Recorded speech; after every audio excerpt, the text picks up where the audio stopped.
اس حوالے سے بہت سی قسمیں ہیں۔ ایک متواتر حدیث ہوتی ہے جس کے کہ ہر لیول پر بہت سے راوی موجود ہیں، حضور سے کئی صحابہ نے سنا ہو، پھر ان سے ہر صحابی سے کئی تابعین نے سنا ہو، پھر ہر تابعی سے کئی جو ہے تبع تابعین نے سنا ہو، تو ہر جو لیول ہے روایت کا اس پر متعدد جو ہے کثیر جو ہے راوی موجود ہوں، تو ایسی حدیث کو متواتر کہا جاتا ہے۔ اس کا یہ بہت اونچا درجہ ہے احادیث کے اندر۔ اسی طریقے سے مشہور حدیث اسے کہتے ہیں کہ راویوں کی ہر سطح پر کم از کم 3 راوی ہیں، وہ 3 سے بھی زیادہ ہیں تب تو ہو گئے متواتر، لیکن اگر یہ کہ کم سے کم 3 ہر لیول پر موجود ہے تو وہ مشہور کہلائے گا۔ لیکن اگر کوئی ایک راوی ہے چل رہا ہے تو پھر اس کو غریب بھی کہیں گے، خبر واحد بھی کہیں گے۔ اسی طرح حدیث صحیح، حدیث حسن، حسن لغیرہ ہی، حسن لذاتہ، یہ مختلف جو ہے احادیث کے سند کے اعتبار سے مختلف درجے ہیں، مختلف قسمیں ہیں۔ البتہ اس کے بعد پھر آتا ہے حدیث ضعیف، کمزور حدیث۔ کمزور حدیث کسے کہتے ہیں؟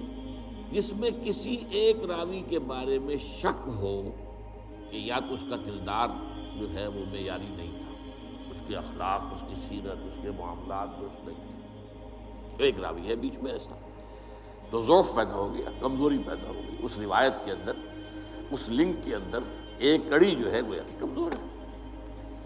اور یا یہ ہے کہ اس کے بارے میں یہ معلوم ہو کہ اسے سوء حافظہ، میموری جو ہے وہ اس کی کمزور اور اس کے اندر خرابی ہو، تو اس کے بھی شک پڑ جائے گا۔ تو اگر کسی ایک کڑی میں بھی ان 2 میں سے کوئی ایک وصف پایا جاتا ہو تو وہ حدیث ضعیف کہلائے گی۔ اس سے پھر سب سے نیچے درجہ جو آتا ہے وہ آتا ہے موضوع کا، جس کے بارے میں محدثین نے تحقیق کر کے، چھان بین کر کے یہ فیصلہ کر دیا کہ یہ تو گھڑی ہوئی حدیث ہے، جھوٹی حدیث ہے، اس کی حضور کی طرف نسبت صحیح نہیں ہے۔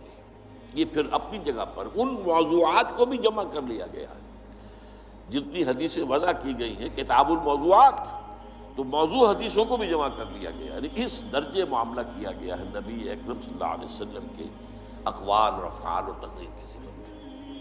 البتہ اس میں ایک بات میں عرض کروں گا کہ عام طور پر کسی حدیث کے ساتھ لکھ دیا جائے ضعیف، تو آج ہمارا خیال یہ ہوتا ہے کہ اس کو چھوڑو، نہیں، یہ نہیں۔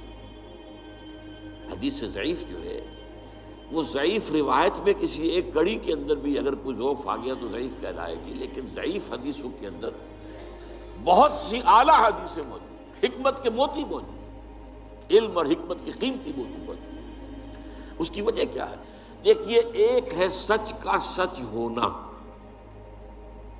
ایک ہے سچ کا سچ ثابت ہو جانا۔ کتنے سچ ہوتے ہیں جو اپنی جگہ سچ ہے، ان کو ثابت آپ نہیں کر سکتے۔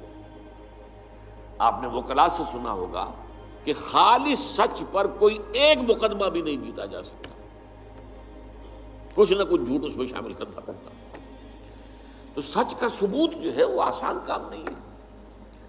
اس کا یہ مطلب نہیں جو سچ ثابت نہ ہو سکے وہ جھوٹ ہے، یہ نہیں ہے۔ سچ ثابت نہیں ہو سکا یہ اپنی جگہ بات ہوئی، لیکن پھر کیا اس کو ہم کہیں گے جھوٹ ہے؟ یہ نہیں۔ تو حدیث موضوع جو ہے وہ حدیث ضعیف جو ہے وہ کمزور تو ہے، موضوع نہیں ہے، وہ متروک نہیں ہوگی، وہ چھوڑی نہیں جائے گی۔ ہاں، اس سے کوئی حکم شرعی نہیں نکلے گا، شریعت کا حکم کسی شے کی حلت، حرمت، فرضیت وغیرہ، یہ حدیث ضعیف سے نہیں ہوگا۔ شریعت کے احکام جو ہیں وہ اس سے بالا تر جو میں نے آپ کے سامنے طبقات رکھے حدیث کے، پھر انہی سے جو ہے شریعت کے احکام کا استنباط ہوگا۔ ضعیف حدیث سے شریعت کا کوئی حکم ثابت نہیں ہوتا، لیکن جیسا کہ میں نے عرض کیا، حکمت کے موتی بڑے بڑے، علم کے، حکمت کے، وہ آپ کو ضعیف حدیثوں میں ملے گا۔ اور یہ تقریباً اجماع ہے امت کا کہ ضعیف احادیث جو ہیں وہ فضائل کے ضمن میں قابل قبول ہیں، جس میں کسی عمل کی فضیلت بیان ہو رہی ہے، اس کے ضمن میں جو ضعیف احادیث ہے وہ قابل قبول ہے، ان کو اختیار کیا جا سکتا ہے۔ ہمارے بہت سے بڑے بڑے مصنفین ائمہ نے ضعیف احادیث کو اپنی کتابوں میں شامل کیا ہے۔ وہ ثابت تو نہیں ہو سکی اور سند کے اعتبار سے ثابت نہیں ہو سکی، کہیں ایک جگہ بھی کوئی اگر رکھنا پڑ گیا تو اس کا مطلب ہے کہ وہ ضعیف ہو گئی، لیکن پھر میں دوہرا رہا ہوں کہ اس کا یہ مطلب نہیں کہ وہ جھوٹی ہے یا گھڑی ہوئی ہے۔ اس کے لیے لفظ موضوع کا، حدیث موضوع وہ گھڑی ہوئی، جس کو کہ محدثین نے سوچ سمجھ کر جو ہے وہ موضوع قرار دیا۔